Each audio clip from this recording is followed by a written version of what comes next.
What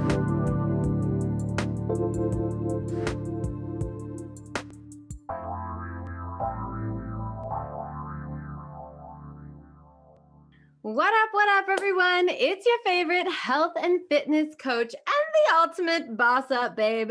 That's me, Karissa Adkins, and you're listening to the Boss Up Babe podcast show.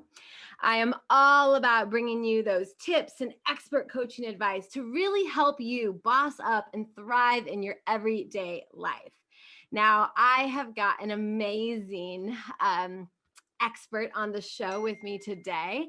And I'm so excited to be able to introduce her. She is the boss babe and spiritual expert, Miss Brittany Young. And Brittany and I have known each other for about a year now, I think.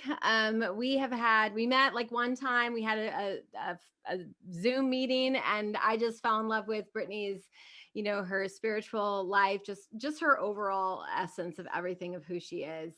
So we've collaborated on Clubhouse and Zoom, and we're even thinking about hosting a wellness retreat coming up in 2021 or 22. So Brittany is a total mom boss. She is doing the damn thing, right? She's the CEO of Brittany Young Intuitive Consulting and a soul activation medium. If you don't know what that is, she's going to be able to tell us a little bit more about that.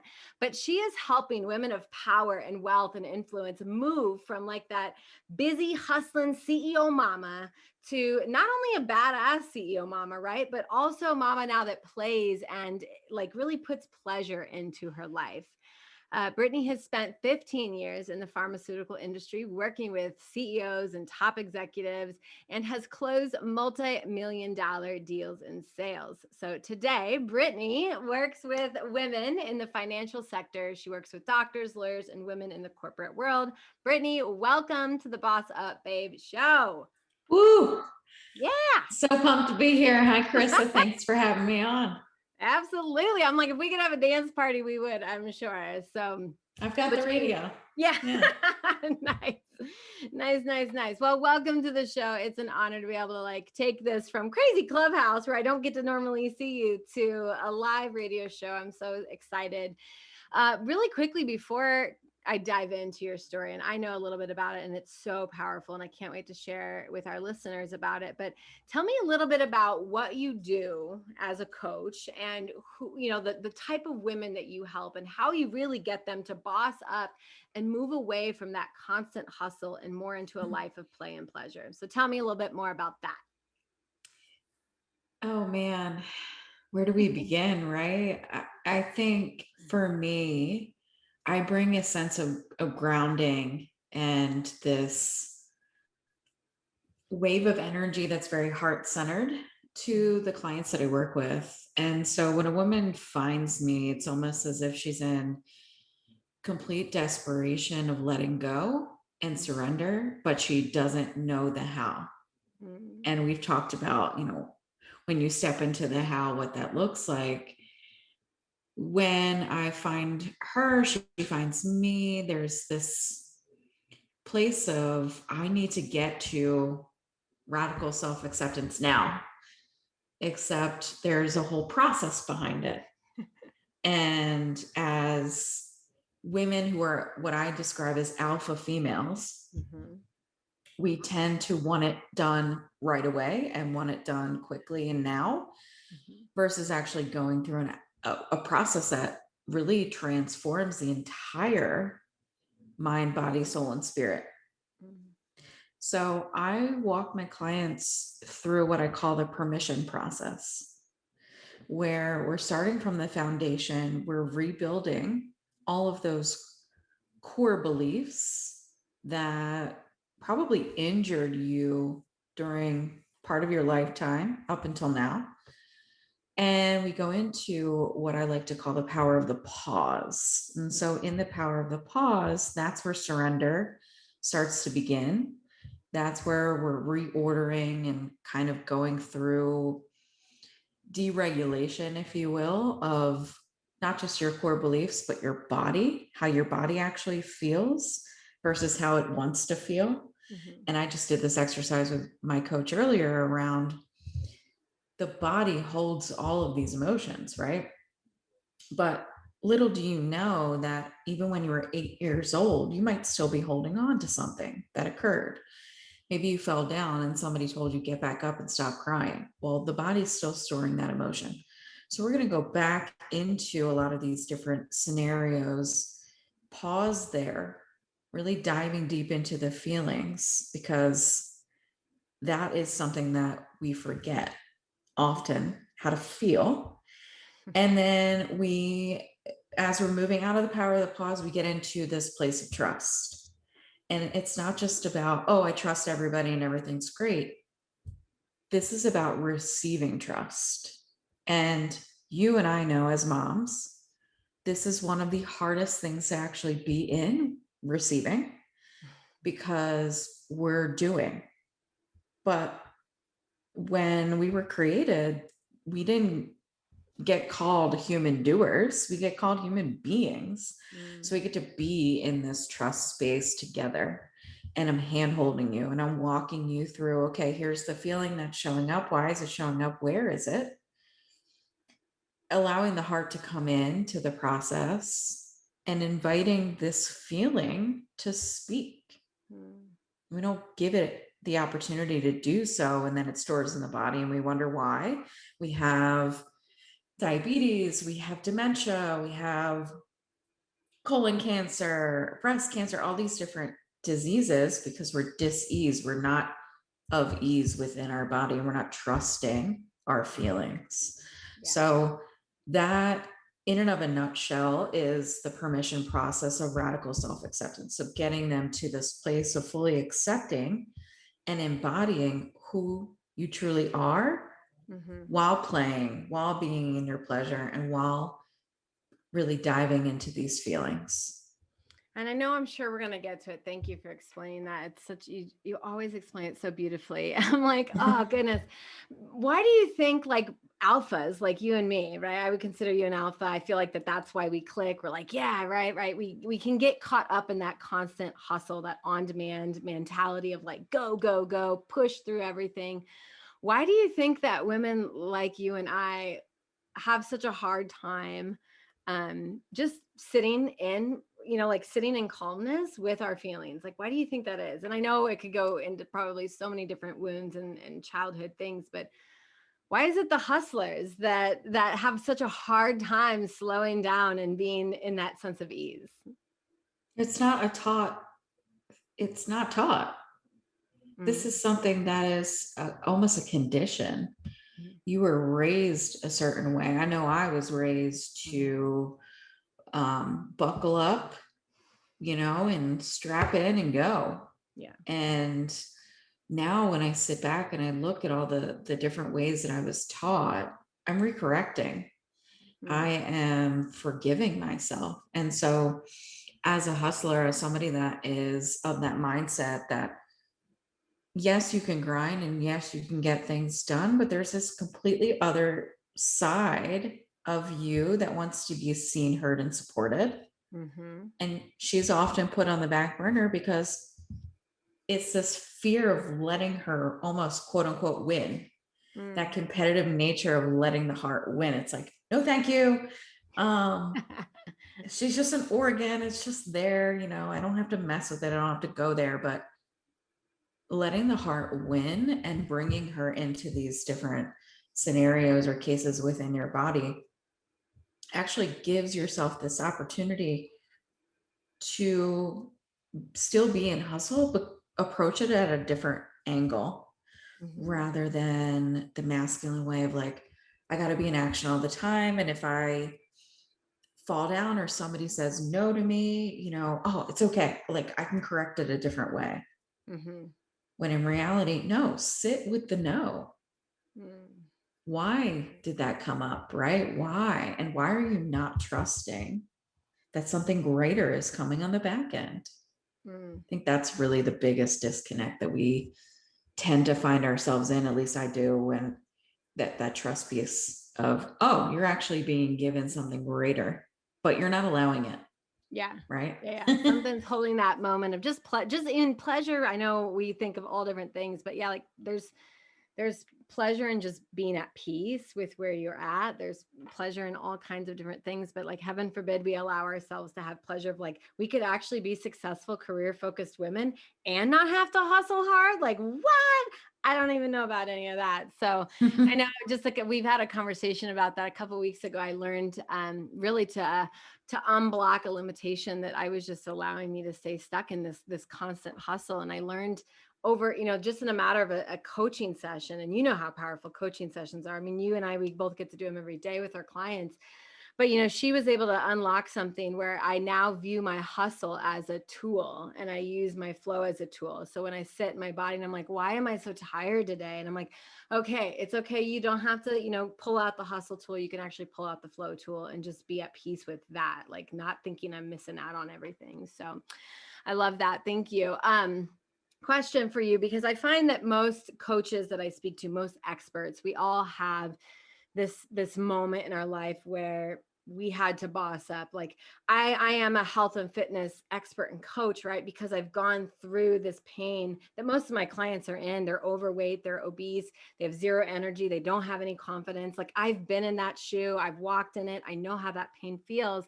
And so over my own transformation, somewhere along the lines, I bossed up and became this powerful coach that just wants to help other women get to the same spot, at least to the level where I'm at, plus and beyond. So as a spiritual coach, as this badass female like yourself, what story, what moment in your life did you have to kind of look at and be like, okay, if I don't change the direction, you might not have been here today. Like obviously our stories lead us to where we need to go, and we have to trust that everything is happening for us and for the right reason. But tell me about a time in your life where you totally had to boss up. Couple of moments, but the key one that sticks out is I went through an alcoholic journey. We'll call it that. And so I spent 10 years just me and the bottle hanging out. And it was my best friend, but it was also my biggest enemy. And in 2013, I decided to put the bottle down. But on the other end of that, I too was suffering from, I would say, obesity myself, being, I would say, about 40 pounds overweight and no confidence whatsoever, no regard for self-love or who I was. And during my drinking career, I would say that I really didn't understand what self-love actually was. Mm-hmm. Nor did I care, right? I was too busy partying and understanding that my life was being wasted away. And yet I was putting money and effort towards drinking and people pleasing rather than putting that back into myself. So when I put the bottle down in 2013, I like to tell people that I hit a rock bottom so bad that it bounced me back into reality. And that reality was, hey, you're going to die if you continue down this path. So the boss up moment was not just putting the bottle down, but then taking the step further and walking into what I really am so passionate about. And I think that's how you and I feel about one another when it comes to fitness is I walked into a CrossFit gym. So I didn't go to rehab. I didn't go to the church. My recovery was CrossFit. Oh my God, was this painful? I mean, I don't know, y'all listening, if you've ever gone into a CrossFit gym, but trying to do that 24 to 48 hours sober, probably not the best idea. I don't recommend the way that I got sober to anybody listening or anybody that's on this path to recovery and sobriety. But it's what I needed. And it's what I knew because my past was basketball player and played in college and the whole thing. And so all I knew was lifting weights and putting my body through strenuous activity. And when I walked into that gym, I announced myself. I said, hey, I'm here. I'm off a bender. Can somebody help me? And there was a guy sitting at the desk and he said, come on in. I'm your coach. By the way, I have 5 years sober. And so it was then that I thought, okay, I'm home, number one. And number two, this is where I get myself back. In that boss up moment was like, this is surreal, man. This is no joke. I'm going to be hurting probably for 3 months straight, maybe 6, maybe a year. But if I don't do this now, I might not be here tomorrow. Yeah. Yeah. And I feel like everyone experiences those moments. It's our job to like look at reality and be like, okay, if I continue to go down that path, you might not be here with us today, right? You wouldn't be changing lives, impacting the world. Had I not bossed up and changed my life, that was my the doctor's like, Karissa, you're not going to be around. You're going to be just like your mother, 320 pounds, like to be, diabetes and cancer and all that shit. And I was like, not me, right? Not me. And it's our job to really recognize when we're in that moment of like, and like, okay, I don't know what I need to do or who I need to ask for help. But I've got to walk in that direction because what I'm doing isn't working. It's not working. So the biggest struggle that I heard was like, obviously the physical part. If anyone has done CrossFit, that's a strenuous activity all on its own. But what would you say your biggest lesson was out of that story? Be patient with the journey. If you're not patient with the journey eats you alive. You need to be patient with your body, with your mental state, with your emotional state, and knowing that there's some power out there that's greater than you, that is exercising its own right. It's not absent. You chose it to go away, right? And during my own journey, I put God aside and allowed spirit to just kind of sit there and wait for me to say I'm ready. So it's really difficult for when you're asking this question, it's like really difficult to just sit in one space, but patience is so difficult for us to even get to, right? But you're going to complete a cycle always in life.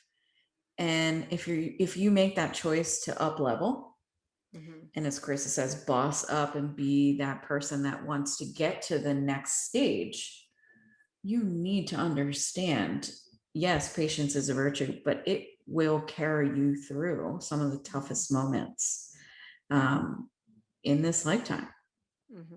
Yeah. I know you mentioned earlier a sense of people pleasing, but I really want to talk about expectations because I'm sure, right, when you walked into that gym, you had some kind of expectation on your brain. That this coach of yours had some kind of expectation for you. Like we set such ridiculous expectations half the time for ourselves.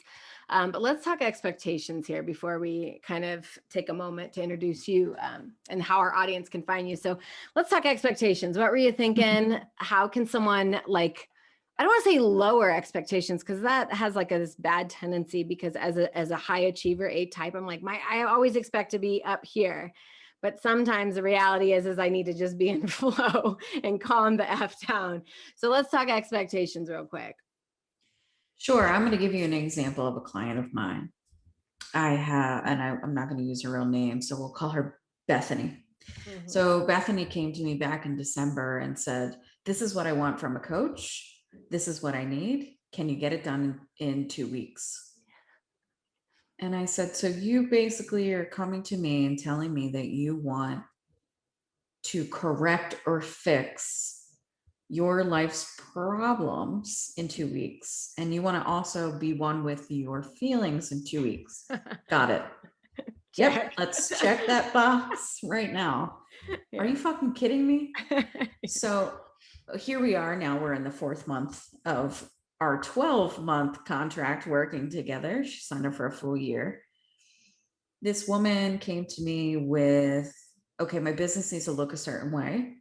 I need to look a certain way. My kids need to be a certain way. My husband better show up, looking, smelling, feeling like, some champion. And I need to make money. And if I don't make money while working with you, it's not like we're not going to work out. And this was the first session. And so I said to her, why do you feel right now in this moment that all of these things, Yeah.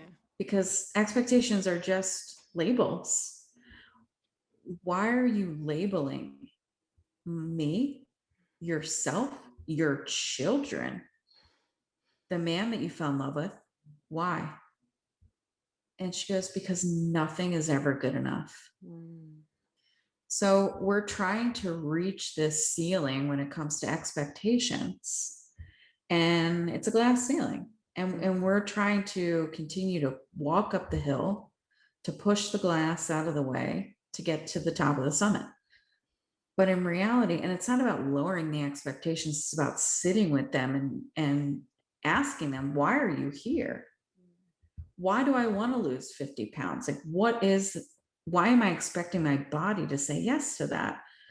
When in reality, maybe the body is holding on to some sort of emotion that you have yet processed. Hello? Yeah.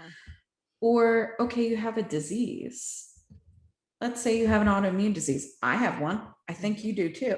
Yep. Right? I have a gluten sensitivity. If I go ahead and I eat that stuff, I can't expect to function the next day. But if I try to push through it, forget it. My whole body shuts down. It's a reaction that the body has, and then the response within the human becomes a negative result. So here we are, fast forward with Bethany 4 months later. She's tripled her income. She went from 20K to 60K a month. She is now only working 3 days a week. Her children know who she is. She's falling back in love with her body and the feelings that she feels. Now, of course, expectations will still come up, right? Because I'm a new mom. I expect this weight to fall off, but I have to know and feel that my body is still transforming, right? So is yours. Every time you walk into the gym, every time you pick up a dumbbell, the body is still adjusting to what it did yesterday. Yeah. So let it catch up. That's the biggest lesson of expectations. Let the body, let the feelings, let it all catch up. So you never have to reach the glass ceiling because there is no ceiling. No. Right? Gosh. I used to have this like terrible sense of like, I'm not enough. And it stems from childhood experiences. But I had a coach one time. He was like, what would enough feel like? I'm like, well, that would actually be freaking terrible. Like, it's not in my nature to even reach enough. And he's like, then you're setting yourself up and like always feel like this sense of it's not going to be enough. Yeah. I was like, oh my God, breakthrough, right? I was like, yeah, I wouldn't actually want it to be enough because then who would I be if I wasn't chasing something else that's bigger and brighter? And I'm like, I love the chase. I love building a business. I love, like, so it's crazy to just switch my mindset and reframe like, what is enough? I'm like, I'm glad I'm not enough because then who would I be? I feel like I would be settling for a mediocre life. And I think if anyone else is listening out there, just kind of even thinking about like, what does it feel like to have enough? What would that look like? So with just a couple of minutes left in the show, Brittany, gosh, 30 minutes goes by so freaking fast. Really quickly, where can our audience members obviously find you if they want to connect with you? Sure. And thank you for asking this question. So I'm active very much on social media, both Instagram as well as Facebook. And on Facebook, my name is Brittany Young. And on Instagram, my name is Brittany M as in Mary Young. And I actually, in the month of June, am hosting a summit called the Divine Self Summit. And so that's a 5-day journey of transformation for people to step into, listen to a bunch of our live speakers. And we're walking people through the mind, body, spirit, abundance, and relationship journey. And that will be coming out, like I said, in June. And you can find the landing page, AKA the divineselfsummit.org. That's where you will sign up to get your ticket. And super excited for that to to be popping off soon and all the things. Love it. Love it. And y'all, I will make sure I get that information from Brittany and send it out, at least the follow-up from this video. You'll hopefully be able to find that, more information on that summit. So if you're listening to today's show and you're in this place of struggle and overwhelm and just the constant hustle, I would definitely reach out, to Brittany if you're looking to boss up your business, your life, your career. She is the amazing expert. I told you that. And we just heard an amazing transformation story, not just financially, which is what we all seem to want to chase, but this sense of peace. And I bet her relationships are better. I bet she's having more sex, all of these things that just shifting your mindset can do for you, and just reframing everything on how we feel is beautiful. And I want to thank you for being on today's show with me. If you are a purpose-driven woman who is looking to lose weight, double your energy, and feel sexy and confident without dieting and excessive workouts or that nasty guilt motivation, I would love to help you boss up. You can always find more information about me, Karissa Adkins, at 365dailyhustle.com. So with that, ladies, boss babes, queens and mamas, I hope that you enjoyed today's Boss Up Babe story, her tips. I will make sure I go put those in the notes, the little golden nuggets that I heard out of there. And in case you missed any part of today's episode, please head over to the 365dailyhustle.com. You'll be able to catch the replay in just a couple of hours. And Brittany, any final last thought before we end? Yes, I want to end with this quote, and it's an unknown quote. I am reconnected to myself when I love myself. Sit with that. Ooh. Y'all write that one down, sit with it, journal with it, talk about it with your partner tonight. And Brittany, again, it's been a pleasure to have you on my show. I hope everyone out there stays thriving, and always remember it's your choice to boss up. Thank you for listening to the Boss Up Babe radio show with Karissa Adkins, bringing you tangible tips and expert coaching advice to help you boss up and get healthy. Tune in every second and fourth Tuesday at 12:30 p.m. Pacific on TransformationTalkRadio.com for interviews with industry leaders and powerhouse boss babes that will empower you to take action and live your best life. If you're ready to boss up and work with Karissa in one of her transformative group coaching programs, visit 365dailyhustle.com.